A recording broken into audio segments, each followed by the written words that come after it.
Bienvenue, messieurs, dames. Merci de votre intérêt. Je vous souhaite la bienvenue. Et je pense que vous remarquez déjà que le français, ce n'est pas ma langue maternelle. Mais tant que vous avez un peu de patience, on va y arriver. On va avoir une demi-heure sur un sujet intéressant, je pense. Et je suis comme on dit, des fois je vais changer peut-être en anglais pour chercher un mot ou en allemand, mais je pense que vous allez comprendre. Et sinon, posez les questions s'il vous plaît. Donc, si vous voyez le mot IA, intelligence artificielle, je sais ce que vous pensez. Encore une présentation sur l'intelligence artificielle qui promet peut-être le bleu du ciel, comme on dit en allemand, parce qu'on voit bien que dans les dernières 2 ans, l'intelligence artificielle est devenue un hype et les gens ont vraiment voulu profiter et ils sont devenus des experts et ils ont promis beaucoup de cas d'usage, disons, que l'intelligence artificielle peut résoudre aussi dans la construction. Mais on a aussi vu que de temps en temps, ou même souvent, ça n'a pas vraiment réalisé comme c'était promis. Parce que derrière, c'est toujours les humains qui doivent construire le système et la technologie. Et donc pour ça, c'est le dernier mime là. Le challenge, c'est vraiment d'identifier les cas d'usage pragmatiques où on peut utiliser cette technologie, la Gen AI, Generative Artificial Intelligence, pour résoudre un problème, pour apporter du valeur ajoutée. Et c'est ce qu'on a essayé de faire, ou on est en train d'essayer de faire depuis quelques mois avec la Société suisse des entrepreneurs. Je vais vite faire une introduction. Après, je vais vous montrer la vision et la valeur ajoutée de notre projet. Je vais aussi montrer les fonctionnalités, la base technique. Vite fait, on va faire une démo. Vous allez voir comment ça fonctionne. Je vais montrer la feuille de route et on va avoir le temps pour des questions. Mais bien sûr, on a un stand là-bas derrière pour après si vous avez d'autres questions.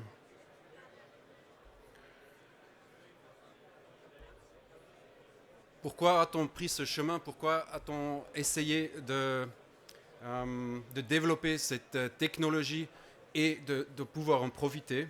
Parce qu'on veut arriver de ça à ça.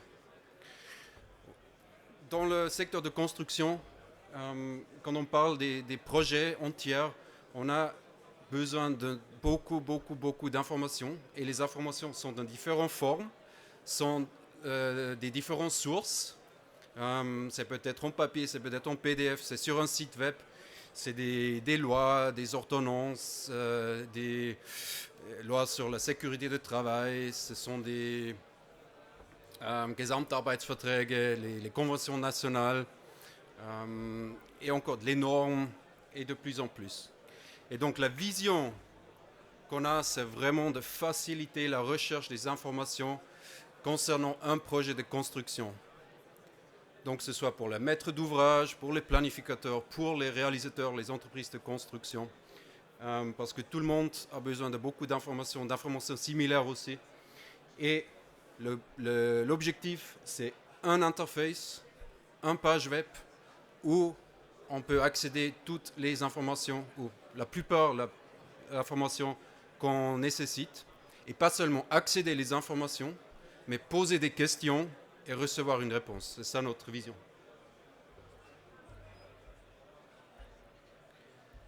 Bien sûr, comme Société suisse des entrepreneurs, notre clientèle principale, c'est les entreprises de construction.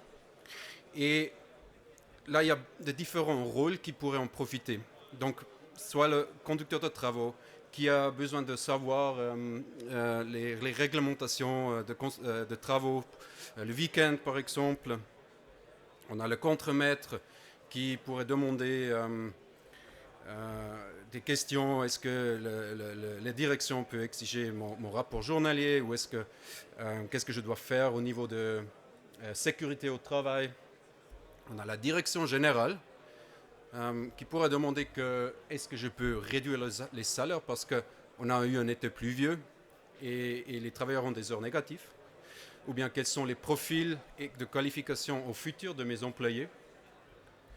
Et on a bien sûr aussi le bureau de différentes fonctions, les ressources humaines, acquisition juridique, qui ont besoin de beaucoup d'informations. Exactement. Mais si on regarde quelles informations sont nécessaires pour répondre à ces questions, on voit qu'il y a aussi d'autres groupes qui pourraient en profiter, comme les planificateurs, les architectes, les ingénieurs qui demandent sur les normes SIA, VSS, sur l'ordonnance de travaux de construction. Les lois de travail, bien sûr, sont aussi applicables. On a aussi le maître d'ouvrage qui se pose des questions et bien sûr même les autorités. Donc c'est ce groupe qu'on a dans la perspective pour pouvoir profiter de ce service qu'on va offrir là.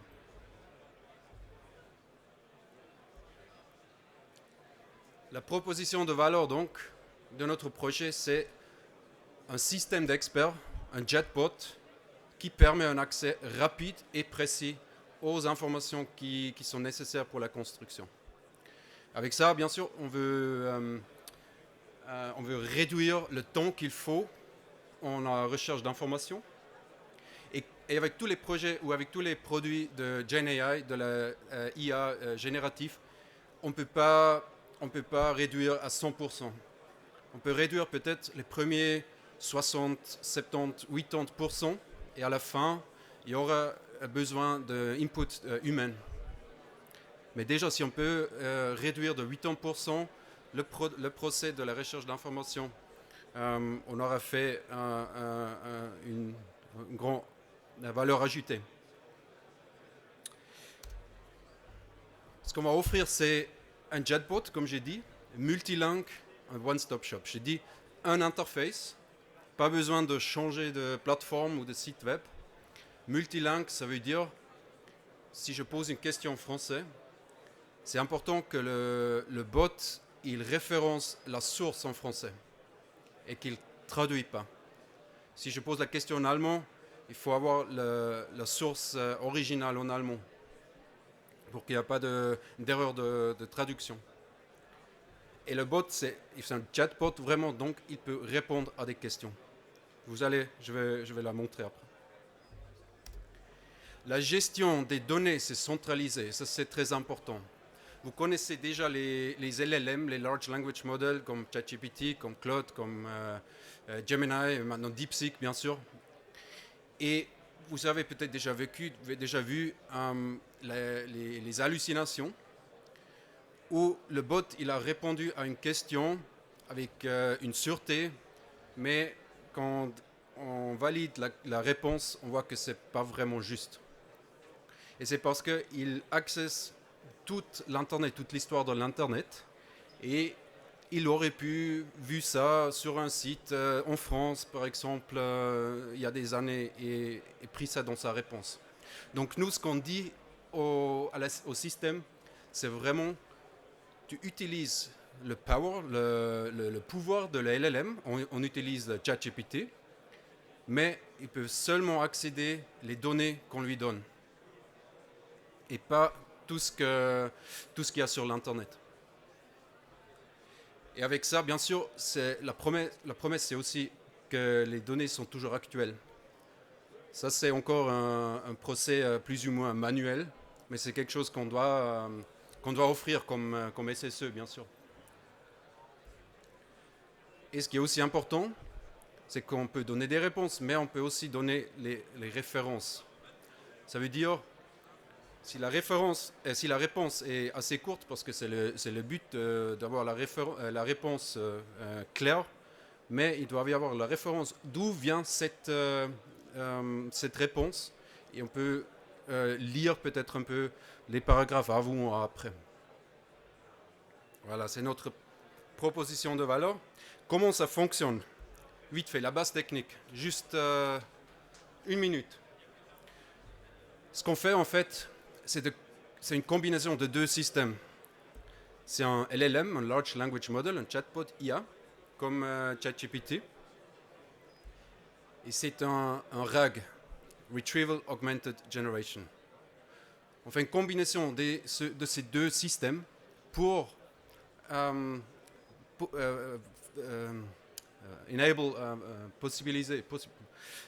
faire possible une extraction d'informations pertinentes à partir de grandes bases de données. Ça veut dire, là je ne peux pas changer de... Est-ce que je peux avec là? Ici, oui. Donc on a notre base de données en PDF par exemple.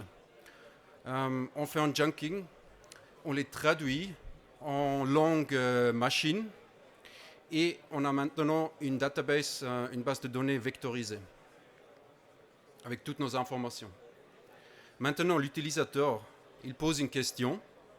La question est aussi traduite en langue machine. Et avec ça, le système, le RAG, il cherche les sources de données qui ont la plus grande probabilité de répondre à cette question.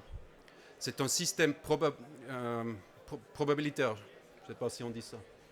C'est jamais 100%, mais c'est avec ces technologies comme ça. Mais il recherche par exemple les 5 ou les 10 sources qui ont la plus grande probabilité à répondre à ces questions. Avec ça, il fait un contexte. Et après, il combine le contexte avec la question et il utilise le LLM pour formuler une réponse. Voilà. C'est simple comme ça.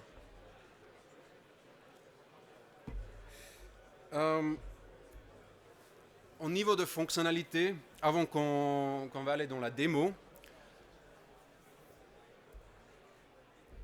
il y a beaucoup bien sûr, il y a comme j'ai dit au début, il y a un montant de différentes sources, de différentes formes d'informations qui sont pertinentes à des projets de construction. Donc comme SSE, on est dans une position, je ne veux pas dire confortable, mais avantageux pour avoir toutes ces informations sur une place. Bien sûr, ce pourrait être des questions juridiques et de droit de la construction. Ça, c'est la première priorité qu'on a fait. Après, toutes les questions concernant la sécurité de travail, la sécurité sur le chantier, le droit du travail et les conventions collectives que nous, comme SSE, on est bien sûr involved, inclus. Après, tous les documents concernant la formation initiale et continue, quels sont les profils de qualification, les ressources humaines, les normes bien sûr. Avec les normes, on est en train de parler avec notre partenaire, la ICA, VSS, pour pouvoir les inclure aussi. Et après, c'est quasiment ouvert ce qu'on pourra faire avec les données des appels d'offres publiques, les données sur les coûts par exemple. Donc le système y est déjà. Et maintenant, on continue à hinzufügen. On va agréger de différentes sources de données. Voilà.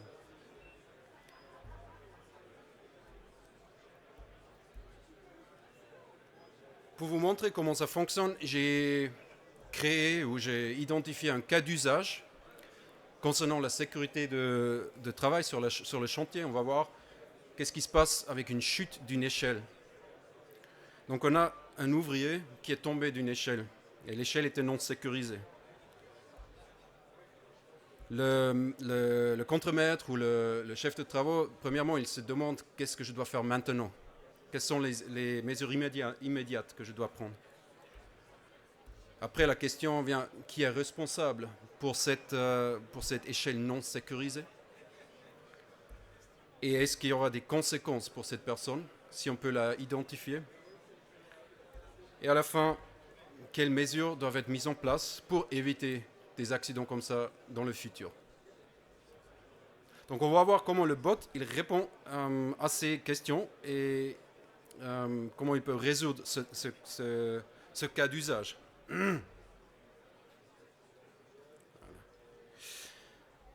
Vous voyez l'interface pour s'inscrire ou pour se connecter. Premièrement, avant de commencer, je dis, c'est une phase, on a finalisé la phase MVP, donc Minimum Viable Product. On a vraiment fait le minimum qu'on devait faire pour avoir un produit qui fonctionne. Donc, s'il y a, par exemple, c'est pas encore final, l'interface, mais les fonctionnalités, ils sont là, et vous allez voir. Donc, on voit, là, je vais me connecter avec mon adresse email. Là, j'ai déjà un account. Je me connecte et je suis sur l'interface du bot. Je change la langue en français. Et je vois bienvenue sur le Swisscombot, comment ça fonctionne. Ici, je sélecte le sujet de ma question. Là, j'ai fait sécurité de travail et je pose la question.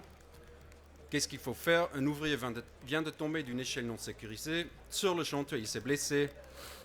Quels sont les premiers gestes à effectuer pour assurer sa sécurité et celle des autres? Et là, c'est en speed live, donc c'est pas plus vite. Et on voit, il référence l'ordonnance des travaux sur le chantier. Et on a les 6 pas qu'il faut effectuer à la première fois.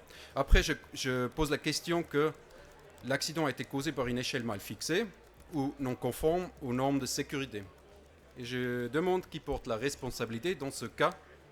Est-ce que c'est l'employeur? Est-ce que c'est le contremaître ou le chef de chantier ou l'ouvrier? Et le bot, on voit qu'il référence autrefois l'ordonnance sur les travaux de construction.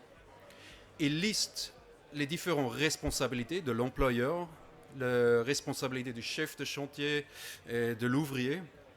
Et à la fin, il fait une conclusion qu'en cas d'accident causé par une échelle mal fixée, blablabla,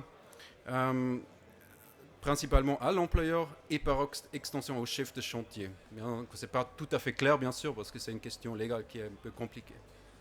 Maintenant, je vais poser la même question. Est-ce que les normes, par exemple la SIA 118, est-ce qu'elle dit autre chose? Donc je pose la même question. Et on voit que le bot, maintenant, il référence la SIA 118.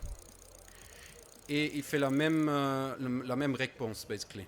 Et il liste la responsabilité de l'employeur, la responsabilité du chef de chantier, de l'ouvrier, une répartition de la responsabilité et une conclusion. Donc on ne peut pas dire tout à fait à 100% qui est responsable, mais on a déjà une idée. Maintenant, je choisis le droit du travail du secteur principal de la construction et je demande quelles sont les conséquences pour cette personne si on peut l'identifier. Si la responsabilité d'un individu est engagée, là on donne un peu plus de contexte. Le bot, il donne les meilleures réponses quand on donne plus de contexte. Quelles conséquences peut-il encourir selon la législation en vigueur? Sanctions administratives, pénales ou bien une conséquence en droit de travail.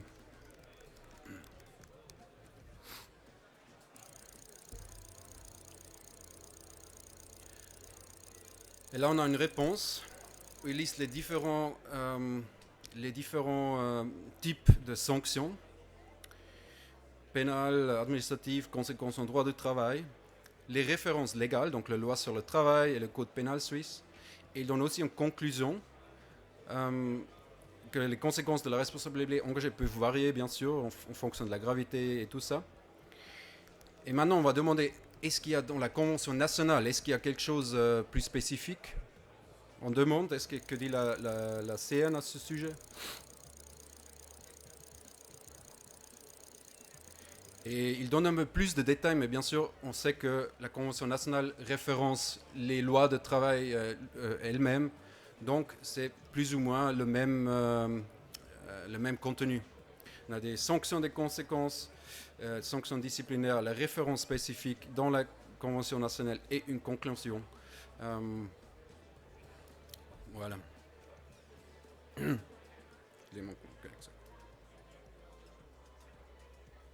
Maintenant, je me demande qu'est-ce qu'il faut faire pour éviter de tels accidents dans le futur. Donc je re-choisis la sécurité au travail et je pose la question: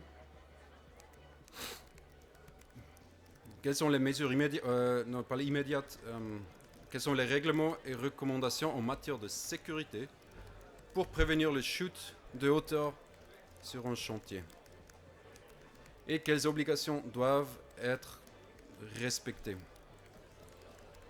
Voilà, pour assurer un travail en hauteur sécurisé.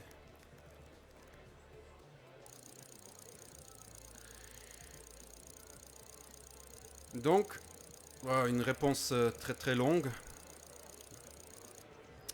En haut, on voit qu'il référence pour la plupart l'ordonnance sur les travaux de construction, les travaux à partir des échelles, dans la hauteur, travaux sur un toit, mesures spécifiques, et une conclusion: pour prévenir la chute de hauteur sur un chantier, il est essentiel de respecter les règlements concernant. Et un peu cliquer sur les sources d'où vient la réponse pour voir si on a bien compris ou bien si on doit encore peut-être ajouter plus d'informations. Voilà. Donc avec ce cas d'usage, je voulais montrer comment les différents rôles sur le chantier ou dans le bureau pourraient utiliser le bot pour la recherche des informations. Bien sûr, à la fin, comme j'ai dit, il faut toujours valider les informations qu'on a. On ne peut pas toujours créer les technologies. Mais comme vous, le but, c'est vraiment de dépenser 80% moins dans le procès de la recherche des informations. Je vais vite vous montrer d'où on est. On a finalisé la phase MVP maintenant, donc on a le bot. On va faire une phase pilote maintenant avec des groupes utilisateurs limités. Après, on va encore changer des aspects techniques et on va rajouter des contenus du bot. Et le but, c'est qu'en mai 2025, on peut faire accessible le bot au public, ou bien sûr déjà d'abord aux gens qui sont pré-enregistrés. Et vous pouvez vous enregistrer par envoyer un email avec ce code QR, bien sûr sans obligation. C'est juste pour montrer que vous êtes intéressé. On va faire la liste et vous aurez l'accès avant le public du bot. On est à 23 minutes. Voilà, donc on est à 23 minutes. Donc on a encore le temps pour quelques questions, si on a déjà. Sinon, on a le stand là-bas au coin et vous pourrez venir nous parler. Je peux aussi vous montrer le bot live, bien sûr, dans une présentation comme ça. J'ai fait une vidéo, mais c'est aussi, vous pouvez aussi le laisser en live à notre stand. Merci bien de votre intérêt.